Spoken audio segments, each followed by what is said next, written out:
ایک بوڑھے آدمی نے اپنے پوتے سے کہا، اے میرے بچے، تم جنت مفت میں حاصل کر سکتے ہو، جبکہ جہنم میں جانے کے لیے مال و دولت خرچ کرنا پڑتا ہے۔ بچے نے سوال کیا، دادا جان وہ کیسے؟ دادا نے جواب دیا، دیکھو، جوا کھیلنے کے لیے پیسے لگانا پڑتے ہیں، شراب پینے کے لیے پیسے دینا پڑتے ہیں،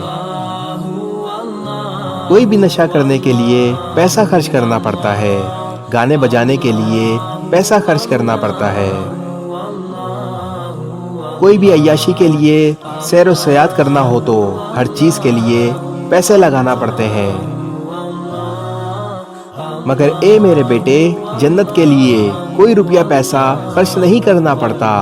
چنانچہ دیکھو، نماز پڑھنے کے لیے کوئی پیسہ نہیں دینا پڑتا، روزہ رکھنے کے لیے کوئی پیسہ خرچ نہیں ہوتا، استغفار اور ذکر و اذکار کے لیے کوئی پیسے نہیں لگتے، اور نگاہ نیچی رکھنے میں بھی کوئی پیسہ نہیں لگتا۔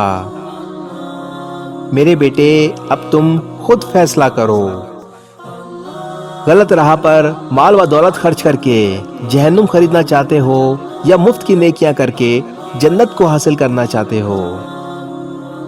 یہاں قدم قدم پر نیکیاں مل رہی ہیں، تم نیکیوں کی طرف اپنے قدم تو بڑھاؤ۔